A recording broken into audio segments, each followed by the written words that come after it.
In 1968, Britain built the world's first modern superbike. It was fast, it was radical, and it should have crushed the competition. Instead, it helped destroy one of the greatest names in motorcycling. This is how it happened. At its heart was a brilliant idea, a three-cylinder engine, unlike anything else on the market. But a great engine wrapped in bad decisions, delivered too late, became a catastrophe instead of a triumph.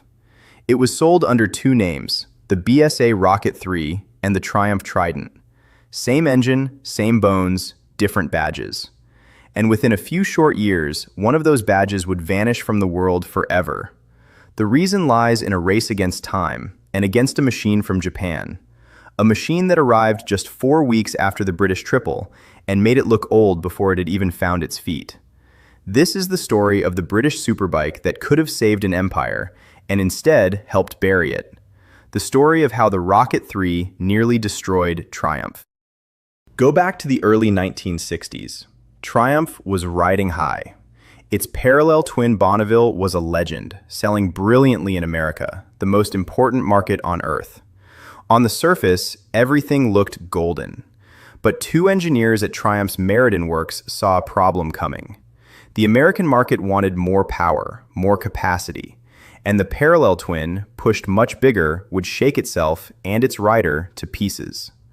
Those engineers were Bert Hopwood and Doug Healy. Veterans, brilliant, and worried. They knew Triumph needed a bigger, smoother engine to stay ahead, and they had a genuinely radical idea for how to build it. Instead of adding capacity to a rough, big twin, why not split the power across 3 cylinders? A triple. With its crankshaft pins set at 120 degrees, it would be smoother and rev higher. In the early 60s, the market was full of singles and twins, with a handful of exotic fours. But nobody was selling a 3-cylinder motorcycle. It was an original, clever idea, right in the sweet spot between twin and 4. Cleverly, they built it from what they knew. The triple was essentially a Triumph twin with an extra cylinder added, described as a tiger and a half. Familiar engineering arranged in a bold new way. By 1962, they'd drawn up the internals. And here's the crucial part. By 1965, they had a running prototype, the P1, fitted into a Bonneville frame. In 1965, Triumph had a working Superbike engine, years ahead of everyone. The early prototype looked handsome too, lean, with a traditional teardrop tank and the classic Triumph look. Test riders even tuned its handling by bolting lead weights to a standard Bonneville. It was nearly ready. Everything pointed to a production bike by 1967. Think about that. A fast, smooth, 3-cylinder British superbike on sale in 1967, 2 full years before Honda's CB750. Triumph could have owned the future. Could have. And this is where it all goes wrong. Because management stepped in, and the decisions they made turned a world-beating head start into a self-inflicted disaster. The first mistake was about badges. BSA and Triumph were part of the same group. Management insisted the triple be sold as both a Triumph and a BSA. To tell them apart, the BSA Rocket 3 got forward-sloping cylinders. That meant new tooling, new engineering, delay. Part of the reasoning was internal politics. One insider said the BSA version existed partly to give BSA's factory workers something to do. Company priorities, not customer needs, were shaping the machine. Then came the second, fatal mistake. Rather than launch the handsome prototype, management hired an outside firm, Ogle Design, to give the bikes a modern, futuristic look. And the results split opinion violently. Ogle gave it a square, boxy fuel tank, instantly nicknamed the shoebox or bread bin. Gone were Triumph's beautiful curves and chrome. In their place, hard angles and slab-sided panels that many buyers simply hated. The exhausts were even stranger. Big oval silencers with 3 little pipes, nicknamed ray gun or Flash Gordon mufflers. So heavy, they needed extra brackets to hold them up. Bold, yes, but not what riders wanted. This same design firm also created the Raleigh Chopper bicycle, the Bond Bug 3-wheeler, and later Luke Skywalker's Landspeeder. Talented, certainly, but their radical style clashed with everything Triumph buyers loved. The restyling didn't just divide opinion. It added around 40 pounds of weight to the machine, robbing it of its lean, athletic character. The bike got heavier, bulkier, and less special, all at once. Worst of all, it cost time. The badge split and the ogle redesign together delayed production by around 18 months. That priceless 2-year head start Triumph had built up, it was being thrown away month by month. Finally, in the summer of 1968, the BSA Rocket 3 and Triumph Trident launched. And at first, the reaction was genuine excitement. Here was the world's fastest production motorcycle. The British Superbike had arrived. And it delivered. Around 58 to 60 brake horsepower, a top speed comfortably over 115 miles per hour, smooth, fast, and quick through corners. On performance, it was a genuine world beater. The press praised it. One magazine called it a brand new concept in motorcycling. Testers loved the engine, calling it a beautiful hunk of machinery. For 4 glorious weeks, the British Triple was king of the road. 4 weeks. Then, Honda unveiled the CB750, and in an instant, the world changed. Everything the British Triple did, the Honda did, and then added everything the British bike lacked. The Honda had a 5-speed gearbox. The British bike had 4. It had an overhead camshaft, an electric start, and a front disc brake. And crucially, its engine didn't leak oil. The Triumphs, like most British bikes, did. And the final blow? Price. The British Triple cost around $1,800. The technologically superior Honda was cheaper, more modern, more reliable, easier to live with, and it cost less money. Buyers weren't stupid. Even BSA Triumph's own American managers were dismayed. They knew Honda had a bike coming. They felt the Triple was too expensive and its engineering, manu push rods, a split crankcase, too old-fashioned. Their fears came true instantly. In the vital American market, the Honda outsold the British Triple decisively. The machine that could have owned the Superbike era in 1967 was now, in 1969, already playing catch-up to a bike from Japan. The styling didn't help. The Trident's green paint was mocked as sea-bottom green. The BSA's angular look alienated buyers used to curves and chrome. A fast bike wrapped in a look the market rejected. By 1970, Triumph panicked and restyled the export bikes with a more classic, traditional look, an admission that the radical ogle design had been a mistake. But the damage in time, money, and reputation was already done. Here's the tragedy. On the track, the Triple was magnificent. When properly developed, the engine was a genuine race winner. It showed exactly what Triumph had thrown away with all those delays. In the 1971 Daytona 200, one of the biggest races in the world, BSA Rocket 3s finished first and third with a Triumph Trident second, a clean British sweep of the podium. The Triple could win at the very highest level. And then there was Slippery Sam, a legendary Triumph Trident racer that won the production class at the Isle of Man TT 5 years in a row, from 1971 to 1975. The engineering was never the problem. The management was. Engineer Doug Helly coaxed 90 brake horsepower from the Triple. Some believed that with faster development, Triumph could have had a 140-mile-per-hour British Superbike. The potential was staggering. It was simply squandered.